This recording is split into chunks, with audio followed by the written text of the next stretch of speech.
किसी ऐसी पार्टी के वजूद के ऊपर तोहमत लगाने का काम किया था। और उसके लिए मैं कहता हूँ कि आप आओ, बाजू बैठो, और कभी मुलाकात नहीं हुई और इस बहाने मुलाकात भी हो जाएगी। आइए आप हमारे, हमने आपको आमदार से खासदार बनाया है, उसमें हमारा रोल रहा है। आपको टिकट मिले वहाँ से भी हम शख्सी तौर पे, यानी पार्टी बोल के नहीं, शख्सी तौर पर सोशल मीडिया कैंपेनिंग चलाने वालों में हम भी शामिल थे। वो तो तरीके से होगा ना, शादी होगी, बच्चा होगा, फिर नाम ढूंढेंगे, लड़का होता कि लड़की होती, वो भी नहीं मालूम। हाँ, लेकिन शादी नहीं हुई ना, वो होने के बाद देखेंगे इंशाल्लाह। आपको चुन के जो काम के लिए दिया, अमेरिका घूमने के लिए नहीं दिया था, है ना। फिर भी मुल्क के हक में आप कुछ करके आए हैं, और 17 सितंबर का मौका टालने के लिए बहुत अच्छा टाइम टेबल एडजस्ट करें। तो आप एमपी का फंड जो होता है वो गली की सड़कें बनाने के लिए नहीं होता, लेकिन एमपी का 99% फंड, 99% फंड मोहल्लों की सड़कें बनाने में जा रहा है। तो 5 साल आपके नगर सेवकों ने क्या किया? उनका स्वेच्छा निधि कहाँ गया? उन्होंने कौन सा परसेंटेज किधर घुमा दिया? कि आरएसएस का हेडक्वार्टर का उड़ाने का इल्ज़ाम जो संगठन पे लगा रहा है, क्या सबूत है इनके पास में? कब सबूत आया इनके पास में? कब मिला इनको ये सबूत? सामने लाए आवाम के सामने लाए। जब ये सबूत सामने आएंगे तब हम इसके ऊपर विचार करेंगे, लेकिन आज हम इनकी मुखालिफत करते हैं। इस मुल्क के अंदर बोलने का इख्तियार है, लब आज़ाद है, और जब तक हमारे संविधान ने हमको ये अधिकार दिया हुआ है, हम बोलते रहेंगे, आवाज़ उठाते रहेंगे। पहली चीज़ तो आपने कहा कि महानगर पालिका के इलेक्शन बहुत जल्द होने वाले हैं, तो ये मैं 2.5 साल से सुन रहा हूँ जल्द होने वाले हैं। तो वो जल्द जो है वो 2.5 साल से लंबा हो गया, तो इसलिए पहली चीज़ तो ये इलेक्शन होने चाहिए, और ये इलेक्शन वक्त पे होने चाहिए थे। अप्रैल 2020 में औरंगाबाद महानगर पालिका का हाउस डिज़ोल्व हो चुका है, और कोई भी हाउस डिज़ोल्व होने के पहले नया हाउस मुंतखब करना ये जमहूरियत में ज़रूरी है। लेकिन बावजूद उसके जमहूरी निज़ाम को तोड़ मरोड़ने का काम हुकूमतें कर रही है। अपने हक़ में फ़ैसला आएगा, ऐसा माहौल बनेगा तो हम चुनाव लेंगे, ऐसा पहले की महाविकास आघाड़ी भी सोचती थी, और अब की ये टूटी फूटी शिवसेना के साथ गए वाली बीजेपी की सरकार भी सोचती है। इसलिए हमें लगता है कि पहली बात कि आज आवाम को रास्ते पे आना पड़ेगा, और इंशाल्लाह वंचित बहुजन आघाड़ी भी जल्द इलेक्शन हो इसके लिए मुजाहरा करेगी। एक बात। दूसरी बात है, अभी आपने कोई पार्टी का नाम बताया, तो वो पार्टी का नाम मैंने पहली बार सुना है, और मुझे नहीं लगता कि लोगों में भी बहुत ज़्यादा वो नाम मालूम है। हो सकता है वो पार्टी पुरानी भी होगी, हो सकता है वो बड़ी भी होगी, लेकिन मेरे इल्म में नहीं है, इसलिए मैं उस पार्टी के ताल्लुक से, किसी पार्टी के ताल्लुक से मैं बिल्कुल नहीं बोलूँगा। लेकिन जो आपने सवाल किया है कि वो अगर किसी पार्टी को डैमेज करती है तो उससे हमको फ़ायदा होगा क्या, तो मुझे लगता है कि हम इस पर भरोसा नहीं करते। हमको निगेटिव एनर्जी या निगेटिव कोशिशों से ज़्यादा पॉजिटिव अप्रोच के ऊपर भरोसा है। हम अपनी खूबी, अपनी अच्छाई बताकर वोट हासिल करना चाहेंगे, किसी को डैमेज करके नहीं। हमारा मकसद किसी पार्टी को डैमेज करना कभी नहीं होगा। हर पार्टी अपने अपने तौर पे आती है, लड़ती है। वो नई पार्टी भी आए, जमहूरियत है, उनको भी यहाँ आकर लड़ने की ज़रूरत है, लेकिन वो किसी एक पार्टी को डैमेज करने के लिए आई है। तो अगर डैमेज करने के जैसा अगर आज वक्त आया है तो बीजेपी को डैमेज करने का वक्त आया है। अगर हम डैमेज करना चाहते हैं तो हम बीजेपी जैसी नफरत की सोच वाली नेगेटिव पार्टी को, जो मुल्क को तोड़ती है, समाज को तोड़ती है, हम ऐसे पार्टी को डैमेज करने की कोशिश करते हैं तो वो मुझे लगता है जमहूरियत के हक़ में होगा।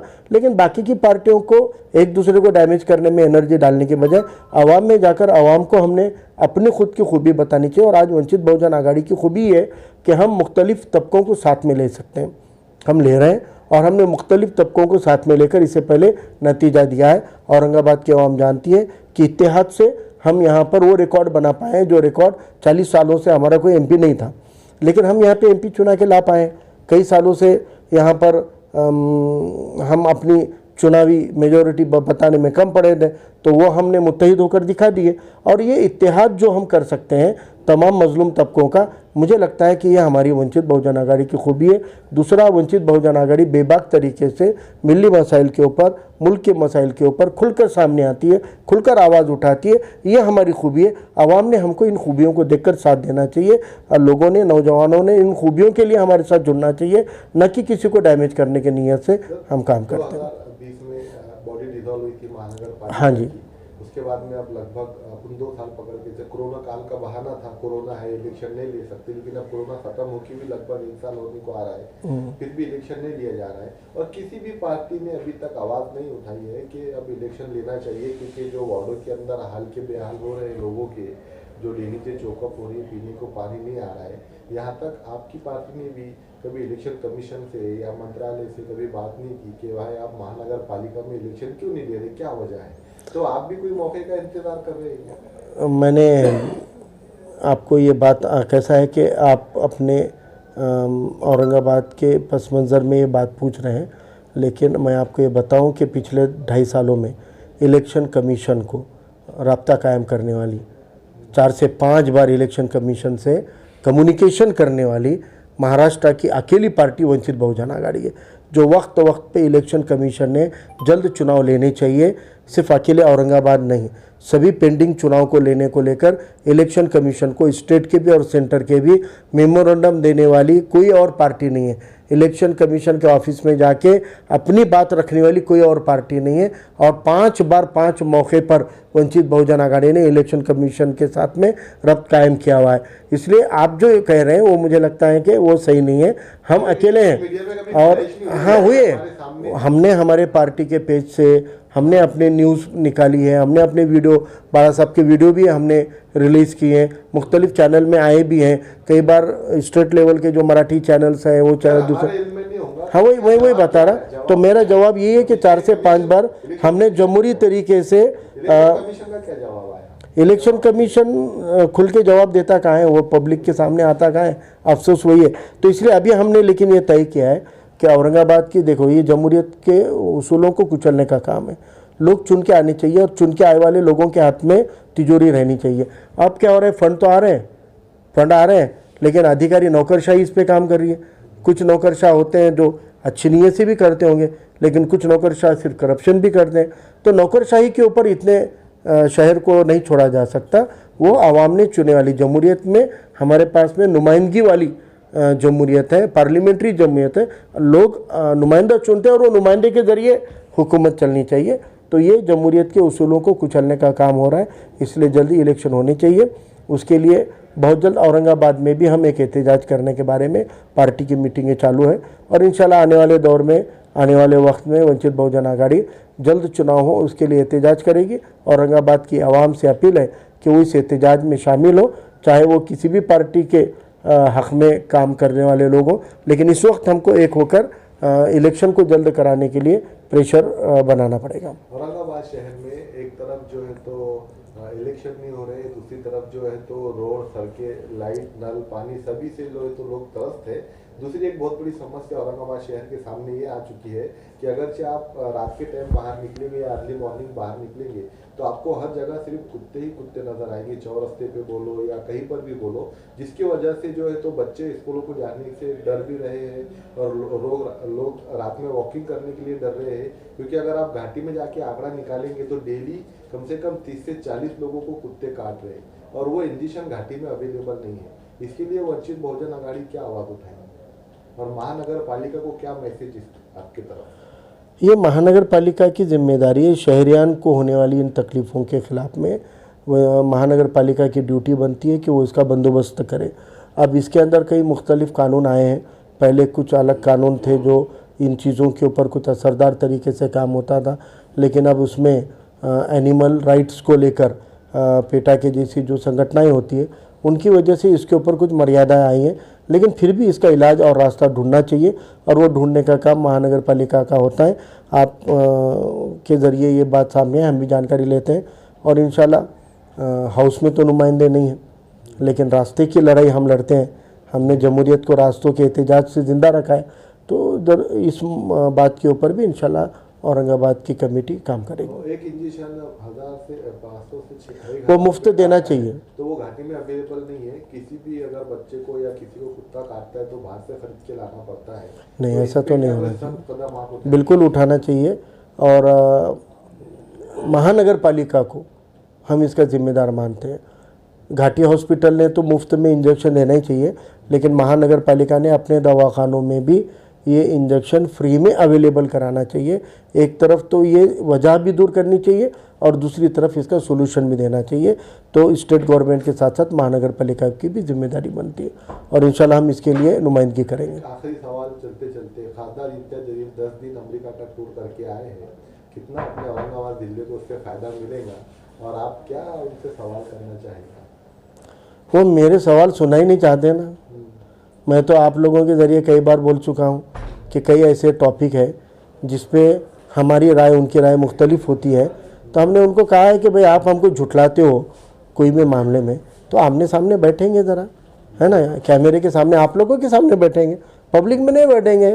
ठीक है, ग्राउंड पे मैदान में आपको झिझक है तो एक आधे प्रेस में बैठेंगे, आप आइए साथ में, और ऐसी जितनी चीज़ें आगे बढ़ाने को तैयार है। मैं तो उन मामलात के ऊपर सही को सही और झूठ को झूठ करने के लिए तैयार हूँ जिन मामलात पे उन्होंने शहर औरंगाबाद को गुमराह करने का काम किया था, जिस मामलात में उन्होंने एक सियासी पार्टी के वजूद के ऊपर तोहमत लगाने का काम किया था, और उसके लिए मैं कहता हूँ कि आप आओ, बाजू बैठो, और कभी मुलाकात नहीं हुई यार, इस बहाने मुलाकात भी हो जाएगी। भाई है आप हमारे, हमने आपको आमदार से खासदार बनाया है, उसमें हमारा रोल रहा है। आपको टिकट मिले वहाँ से भी हम शख्सी तौर पे, यानी पार्टी बोल के नहीं, शख्सी तौर पर सोशल मीडिया कैंपेनिंग चलाने वालों में हम भी शामिल थे कि जब यहाँ बीजी कोट से पाटिल साहब का नाम डिक्लेयर हुआ था तो हमने भी मीडिया पे चलाया था कि औरंगाबाद में एक मुस्लिम क़यादत आ सकती है एमपी को। तो वहाँ से लेकर तो आपके जीत तक हमारा भी कुछ कंट्रीब्यूशन रहा है इसमें, तो हमने आपको बनाने में रोल अदा किया है। तो हमारी तो मोहब्बत बहुत पाकीज़ा है। अब आप भी उतना यकीन करके साथ में बैठिए। तो दोबारा फिर से खासदार बनाएंगे? नहीं, अब ये देखो, ये वक्त से पहले शादी के पहले बच्चों का नाम तय नहीं करते, है ना। वो तो तरीके से होगा ना, शादी होगी, बच्चा होगा, फिर नाम ढूंढेंगे, फिर लड़का होता कि लड़की होती, वो भी नहीं मालूम। मोहब्बत रहती तो बच्चों का नाम भी तय कर लेते। हाँ, लेकिन शादी नहीं हुई ना, वो होने के बाद देखेंगे इंशाल्लाह। ठीक है, अमेरिका दौरे पे कुछ बोली नहीं आपने, अमेरिका दौरे के बारे में कुछ उनके? अब देखो, मोहल्लों में और अपने शहर में और एक एमपी के हैसियत से जो काम करना चाहिए उसकी वो रोल आपका बड़ा है। आपको चुन के जो काम के लिए दिया, अमेरिका घूमने के लिए नहीं दिया था, है ना। फिर भी मुल्क के हक में आप कुछ करके आए हैं, और 17 सितंबर का मौका टालने के लिए बहुत अच्छा टाइम टेबल एडजस्ट करें, तो आपकी चालाकी का इजहार हुआ। इससे लोगों को पता चला कि आप बड़े चालाक इंसान हैं, है ना, आप शातिर हैं। हमको तो पहले पता चला था, आवाम को अब धीरे धीरे पता चला। लेकिन एमपी का फंड जो होता है वो गली के सड़कें बनाने के लिए नहीं होता है, लेकिन एमपी का 99% फंड, 99% फंड मोहल्लों की सड़कें बनाने में जा रहा है। तो 5 साल आपके नगर सेवकों ने क्या किया? उनका स्वेच्छा निधि कहाँ गया? उन्होंने कौन सा परसेंटेज किधर घुमा दिया? उन्होंने गुत्तेदारियाँ कौन सी कर ली? फिर आपको सड़कें बनाने की नौबत आ रही है, ये आपका काम नहीं है। खासदार गली की सड़कें बनाने के लिए, कंक्रीट की सड़कें बनाने के लिए थोड़ी चुन के दिया जाता है। मिल्लत के बड़े बड़े इंस्टीट्यूशन खड़े कीजिए, मिल्लत को बड़ी बड़ी खिदमत के सेंटर शुरू कीजिए, उसके लिए आपका फंड होता है ना। पूरे और सभी समाज के लिए कीजिए। आप खाली एक समाज के बस्तियों में सड़कें बना रही है, काम तुम्हारा नहीं है। तुम्हारे चुन के आए वाले नगर सेवकों ने क्या किए थे फिर 5 साल? वो कुछ नहीं कर पाए थे, और जो कर पाए थे वो तो हम देख भी नहीं सकते, इतना शर्मिंदगी वाला काम कर दिए थे।